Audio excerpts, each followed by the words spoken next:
Kamwana waramutse umeze ute? Sawa. Ariko wamenye Wapi? Ishyaka manager. Wamenye ko Vidi Frank yapfuye se? Sha nabimenye mwana. Wabyakira ute nk'umuntu wahoze ari boss wawe? Sha mani babimbwiye gutyo sha mwana, sha birababaje mwana, nagahinda kabisa mwana. Vidi Frank niwe muntu wakuzanye mu butumwa bugufi, ndabyibuka uri kinana na Bakeza, hari n'abandi benshi. Hajya b'abakobwa bitwaga abandi? Sha hari abakobwa benshi abo bita ba Sandrine n'abandi. Sha kabisa Vidi sha yambabaje kabisa mwana, imigangira agiye nakundi tu. Ni inkuru wumvise mbere yuko werekeza muri Amerika. Vidi Frank wenda udugatse muri make mu buzima mwabanyemo, mwize kubana mu rugo, mwabanyuze muri ni iki utazibagirwa kuri Vidi Frank? Sha ni byinshi mwana, urabona Vidi Frank mwana. Vidi Frank yari umuntu wanjye kabisa. Urabona no muri Covid urabizi ko nabagiwe niberewe mu rugo kubera ibintu bya Covid n'iki. Sha Vidi ni byinshi kabisa. Kenino zibagirwa gusa Vidi mu bintu yatinyaga. Yego. Inzoka yayifata. Yego. Ariko inyamaswa yatinyaga ikinyabwoya byatari. Nicyo kintu yatinyaga. Nicyo kintu yatinyaga, ariko inzoka ikeba yanayifite kabisa. Ariko ikinyabwoya yarakibonaga agahita ahamuka. Wenda Vidi Frank iyo mwabaga muri kumwe wabonaga ari nk'iki yakundaga mu buzima, kuko nzi ko yegeraga abantu cyane, yazamuye abantu benshi muri filimi, mu itangazamakuru. Yari afite ikinyamakuru cyitwa Rwanda Paparazzi, nicyo kinyamakuru cyamenyekanye cyane mu Rwanda. Wenda tugaruka inyuma nkawe, ubu wahakana ko wakuzamuye muri industry nyarwanda kugira ngo umenyekane? Ngo Vidi nawe mu bantu bazamuye nawe arimo, nawe mu bantu bapromotinze arimo, ariko nyine urumva uri umuntu mwabanye mwana, igihe twamaranye, igihe twagiranye yaratumanaginze ibiki Bakeza bose. Sha ni byinshi kabisa. Sha Ibrahim Ibn wabimbwiye nijoro nyine ngo Vidi Frank byarangiye. Sha na n'ubu kabisa ndi kumasenga ukuntu umeze kabisa.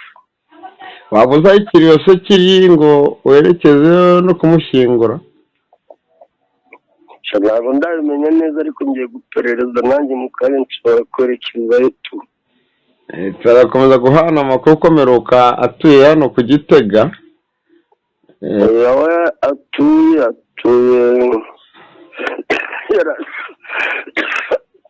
yaratuye Kacyiru hariya hafi yo mu Kabagari. Arima hafi ya TV1. Ni hariya, ariko ubu ngubu ntabwo ndamenya niba ariho niba ari akiri kwa muganga aho yaguye, ntabwo ndamenya neza, ariko namwe nyine duhanahana amakuru mwana. Ngewe kabisa sha uriya yari umuntu wanjye kabisa mwana. Nimba wanaboneka turaza kugutumira mu kiganiro tuze guhuza tunaganireho. Sha ntacyo bitwaye ndahari kabisa. Gira bamwe mu banyamakuru wenda ushobora kubwira wenda ati isomo wenda mubonye kuri Vidi Frank, wenda nawe yabaye umunyamakuru mwiza, ndetse n'abakinnyi ba filimi nyarwanda nabo yabanye nabo neza. Sha Vidi Frank ni birebire. Sha ibintu twagiranye sha mwana ni birebire kabisa, njye byancanga tu. Iriya somo abanyamakuru bagomba kuba barebera Vidi Frank ndetse n'abakinnyi ba filimi, kuko buriya ngo havuyemo umwe twashira. Vidi Frank ni byinshi, urabona Rwanda Paparazzi yashutingaga wenyine, akiyegitingira ibintu byose akabyikorera, ariko ikintu kimwe yambwiye, yaramwita abantu barasuzugurana. Abantu barasuzugurana, urajya kubwira umuntu waguye ikiganiro akakwiryaho, ukabwira umuntu ko mbere yarataramenya kurekitinga n'iki, ariko muri iyi minsi mu minsi yashize yarasigaye abyikorera byose, agafirima, akekitinga, ibintu byose abyikorera. Isomo gusa ngewe mukuyeho ni uko abantu rwose twasenyera umugozi umwe, apana kwikunda. urabona uriya aragiye, ejo ni ngewe, buriya urupfu ni nka kwa kuntu usanga abantu batonze umurongo bari kurira bisi, twese niyo nzira. Icyo nasaba gusa n'abantu muri indasitiri nyarwanda, ni ikintu cy'urukundo nta gihari, n'ikintu bita kwikunda, kumva ko mugenzi wawe atazamuka, kumva ko ari wowe wazamuka gusa. Pastor Tojeni yaragiye, umusitari Vidi Frank aragiye, Buravan yitabye Imana, Jay Polly yitabye Imana, DJ Mira yitabye Imana, n'abandi basitari. Aba basitari ko bakomeje kugenda buri mezi, ibi byo turabyita iki? Nta kundi mwana, biriya ni ibya twese, ntaho badapfa, nta nubwo ari hano gusa, haba no muri Amerika barapfa. Icyo nakubwira cyo gusa, icyo twakora gusa ni uguharanira kuva kuri iyi si ukagenda abantu bose bari kukuvuga neza. Buriya iyo uvuye kuri iyi si warahemutse, abantu bari kuvuga ati nikigende n'ijoro ntaryo wabona.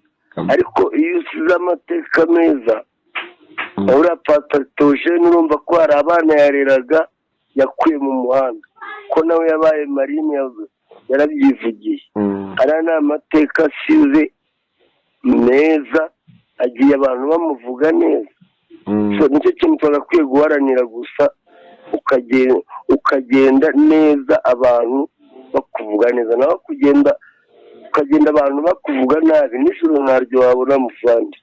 Niko bimeze by'uvuga. Harimo urajya muri Amerika ryashya, ntabwo uramenya gahunda? Ntabwo ndamenya itariki, ariko ndaza kubimenya neza nyuma y'amezi 3, kuno kwezi kwa kabiri, kwa 9 nibwo nzamenya gahunda neza. Ntacyo, reka tuze kongera gusubira kuri Kigali n'ubuzima 50 mu bindi biganiro biri imbere. Sawa, sawa.